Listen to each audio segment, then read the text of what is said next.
Hi, everybody, and welcome to this episode of Arkariem with Karie Gonia and Edgar Stephens. As always, we choose one topic, one subject, and we discuss it from the perspective of head, heart, and spirit. And today's topic, today's subject is healing.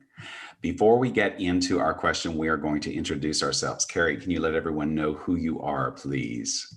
Hi, everyone. My name is Karie Gonia, and I'm a facilitator in a therapy called Family Constellation Therapy.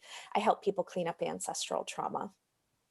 And I am Edgar Stephens. I'm a clinical hypnotherapist, and I offer my services to individuals, to corporations, and to nonprofit organizations as a coach and consultant. Together, we are Arkariem, and today's subject is all about healing. And Karie, I think you have the question ready to go, yes? I do. So I would love to know, how does healing work, and what does healing do for the heart and spirit and the head? Who knows? I feel like the wheels are turning. I'm like, do we really even know how healing works? So it's a beautiful question. I'm going to say it's a beautiful question because no, we don't actually know exactly how it works. If anybody said to me, well, it's I'm going to break it down. It's this, that, and the other. And certainly if we look at it from a physical level, a doctor might say, well, the first thing is this happens, and then this happens, and then this happens. But we also know that nobody can be 100% about how the body heals. I mean, we know how it heals. I'm putting that in quotations, but there could always be something unexpected that comes up. There can be miraculous healing. There can be a lack of healing that leads to death, which leads to a spiritual healing. There can be an emotional healing that leads to a physical healing. There can be a spiritual healing that leads to an emotional healing. Like, the way that it happens is so divine. And I think even with this question, like, there's no way to answer it definitively. How does it work? And then, how does that then benefit the head, heart, and spirit? But I do think we can make some suppositions about it. And here's the supposition that I'm going to make based on my work and based on my experience. Healing is about first identifying, where are you out of congruence with alignment with the divine. And when I say the divine, what I mean is everything that's making you be in a place of joy, love, and forgiveness.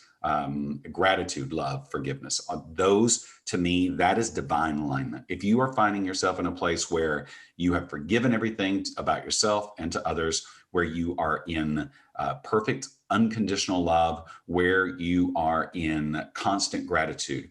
I am not, and I don't know anyone who is, always in that state of divine alignment, which means that there's something that still needs some healing, something in my thoughts, something in my heart, something that I need to open up to so that spirit can speak to me differently. So what is healing? Healing is about, to me, is about identifying, where am I out of congruence with the divine love, gratitude, and forgiveness? Where am I out of alignment with that? And what do I need to open up to? How can I open up to experience whatever this thing is differently so that I can be in that greatest alignment? Because to me, that is perfect health, regardless of age, regardless of what the body's doing. That is taking a look at head, heart, and spirit in that divine alignment. And the way that it's beneficial is if I open up to the idea that it's even possible for me to heal at the physical, mental, emotional, spiritual level, then I'm already so many steps ahead of believing that it's impossible for it to change. And a lot of times we do that. Well, this thing happened. It's in my past and there's nothing I can do about it. Well, I hurt myself, and so I'm never going to be able to do that thing again. And sometimes that's true. Sometimes we're in this human experience and we may have some limitations upon the physical body. Someone may have passed that we wanted to, have some sort of a healing with. Of course, we can always talk to them through spirit. Healing is, to me, it's everything that is divine alignment.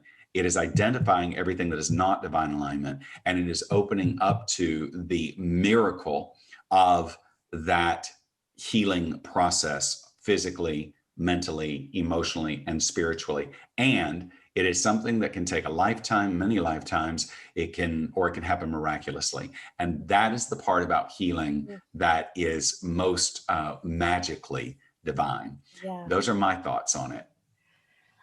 I seriously think this is my most favorite conversation I've ever had with you. I love that you brought up the energetics of integrity and what is congruent versus what isn't. That's actually what happened to me that got me on my healing path. I had a medical emergency at 30, got a blood clot in my lung and almost died. And the ER doctor at the time literally climbed in bed with me and said, "What are you not doing that you should be doing?" And I, now going back through that history, I had been getting pushed spiritually to heal, but the mind, I was so in my mind that I was like, nope, I'm in this life and I'm like rocking this program and being the good girl or whatever. And so I think for me, healing has brought a lot of truth. It's brought a lot of balance and it's alignment. It's that it was like in that moment, I got thrust back into my body and was like, oh my gosh, if I don't allow healing in the heart, the spirit, and the mind, this isn't going to end well. So I love that you brought that up because I think it's balance in every area. Because sometimes too, I see this a lot with clients where it's like they have a constellation and constellations will kick your ass, but they're so, I mean, you know, they're so powerful and they're so magical. So then people are like, oh, well, I want to do one next week and the week after. And I'm like, sometimes I think you can go too far into the healing and it's like, you have to have that balance. You have to have joy. You have to have fun, creativity, play, you know? So I love this topic. Let me ask you to go one step farther with this. So, in terms of your work with family constellation therapy, I know that you have watched people take a while to go through something and allow that healing, that healing process to happen. And I know you've also seen like nearly instantaneous changes.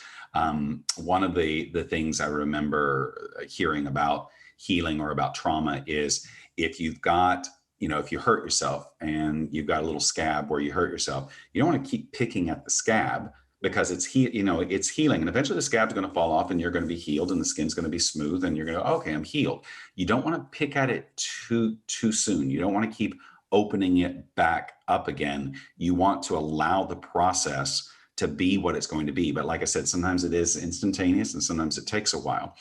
For you in your work, when you take a look at healing, what is the most miraculous thing? And you don't have to be, you don't have to say who it was or anything like that. But what's the most miraculous thing that you've seen in terms of healing? Gosh, I feel like I've seen so many miracles, my family system included. I think it's the people that walk into my office already connected unconsciously or consciously to head, heart, and spirit. Those are the people that are open enough, like the door is open enough to like go to the heart of what the trauma is in the family and unkink that hose very quickly. I mean, I have one lady, I saw her years ago. I saw her in like probably 2014. She's only had 2 sessions, but her first session like everything changed because I think she had gotten to that point of where she was so open to the healing happening regardless of what it looked like, that we were able to just do really deep work and she completely took off. So that's so exciting. I mean, that's my favorite part of family constellation therapy. Everyone walks out with some massive weight lifted off them. And it's so exciting to see that progress forward. Yeah, that's my favorite part. I get really cool emails every week of what happens after. It's a great thing because in what we do, similarly, for people that are using hypnosis, using behavioral change, I always say it's like having an advertisement that's playing in your head and creating new dominant thoughts, so that the old advertisement is not what is guiding your life or pushing you through, but the healing process is about adopting a new way of thinking, a new way of feeling, a new way of experiencing spirit. And again, it can take a lifetime, many lifetimes. It can be instantaneous, but it is the joy of getting to do the work that we do, because you can see it, and you can see it in the way someone shows up, it's in their face, in the way that they're talking, in the experiences of their life. And it's a really beautiful thing. And one of the things that I would say, we love our tips, our tools, our takeaways is, take a look at where you're out of alignment, like where are you out of alignment? Where's the, especially recurring, where's this recurring thing? Is it in my relationships? Is it in my relationship to money? Is it with my career? Is it something to do with my body? Is it something that I'm thinking, where am I out of alignment? Where am I not in divine alignment of love, gratitude, and forgiveness with whatever the thing is? Identify it first. And from that identification, it's not that it's wrong. It's just something, it's an opportunity for healing. And isn't that wonderful to be able to identify opportunities for healing? So along those lines, speaking of opportunities for healing, if someone has something they'd like to share with us, something, a healing experience, or you would like for us to cover a certain topic, you can always write to us at talk2arkariem@gmail.com. That's TALK, the number 2, arkariem@gmail.com. And as always, we love to end each episode with Karie sharing something about the topic, today's topic being healing.